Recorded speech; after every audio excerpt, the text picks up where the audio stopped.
Bolus tower पुराने दौर में लाड़काणो बागन के हवाले से भी पंहिंजी अलग सुञाणप रखंदड़ हो, जो हितां जी सॼी ज़मीन ज़रख़ेज़ ऐं सरसब्ज़ हुई। अॼु भी हितां जा केतिरा ई महला बागन के नाले सां ई मशहूर आहिनि।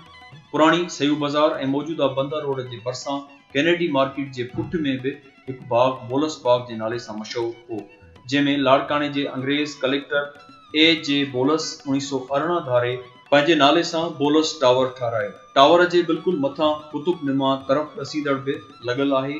कुतुबनुमा खां हेठि वॾो घड़ियाल लगल आहे। उन्ही जे करे उन टावर के बोलस क्लॉक टावर पिणु सॾियो वेंदो आहे। ही टावर हाणे आबादी के विच में आयल आहे। एक तरफ मार्केट त ॿिए पासे घर।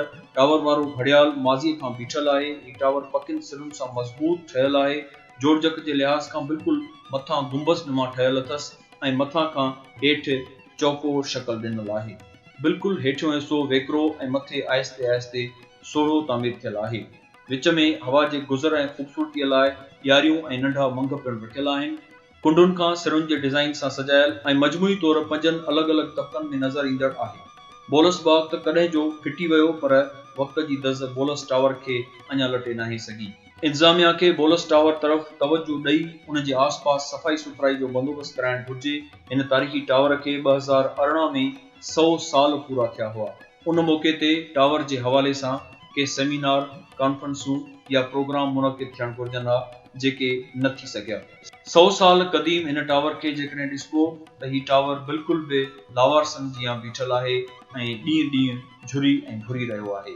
लाड़काणे इंतज़ामिया के घुर्जे त हिन टावर जी मरम्मत करे हिन जे आस पास जेका गंदगी आहे उनके हटाए ऐं हिन जे आस पास जेके वण बीठल आहिनि उन्हनि जा ॾार जेके हिन जे मथां किरनि था उन्हनि खे हटाए सफ़ाई कराए।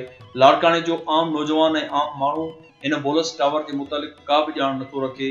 लाड़काणे इंतज़ामिया के घुर्जे त हिन टावर की ॿीहर तज़ीन ऐं आराइश कनि ऐं उन खां पोइ लाड़काणे जे माण्हुनि खे ॼाण ॾियनि त हिन टावर जी केतिरी वॾी अहमियत आहे।